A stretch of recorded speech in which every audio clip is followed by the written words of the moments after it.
Recentemente eu vi na internet que o mestre detestava quando os jogadores faziam algo inesperado e que fugisse do roteiro deles, como se a ação dos jogadores estragasse a história que ele estava planejando.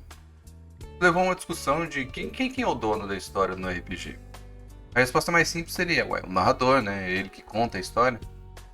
Só que as coisas são um pouco mais profundas do que isso. Para ser mais exato, diferentes sistemas abordam isso de diferentes maneiras. Alguns são mais rígidos em relação a isso, outros mais flexíveis. Ah, mas antes de seguir com o vídeo, dá um like aí. Se possível, compartilha com a galera que você acha que gosta de RPG também.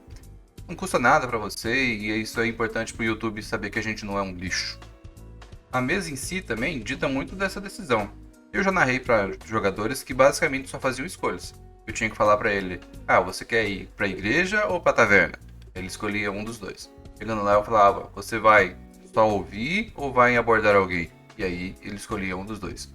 O jogador fazia as escolhas, mas ele não tinha iniciativa para fazer nada por conta própria. Da mesma forma que eu já tive jogadores assim fora da caixa, que tinham ideias diferentes de como abordar cada situação, e eu ia me adaptando de acordo com as ideias que eles iam jogando na mesa. E uma das maravilhas do RPG é que não existe exatamente um jeito certo de jogar. O importante é todo mundo se divertir. Isso inclusive é uma coisa que você pode até abordar numa sessão zero, tipo, nível de flexibilidade que a mesa vai ter, ou no estilo de jogo que você vai propor pro seu grupo. Vai ser uma aventura sandbox, então cada um vai ter que tomar a iniciativa de fazer o que quiser. Ou vai ser uma aventura pronta, em que não tem muita flexibilidade para ir a outros lugares que não o que a aventura dita. Ou até um meio termo também, né? Por que não? Sistemas como Forged in the Dark possuem uma premissa de narrativa compartilhada.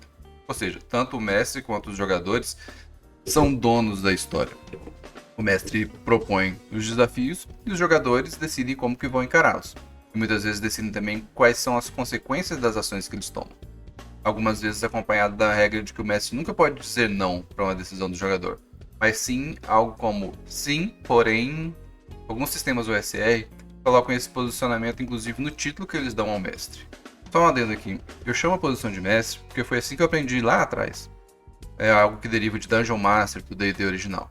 Mas esse título também é um prato cheio, né, pro pessoal do Satanic Panic, que acredita que RPG é um culto a Satanás.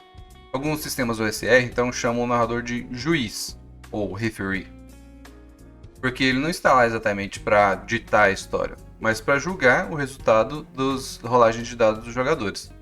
Muitos adotam o que a gente chama de narrativa emergente.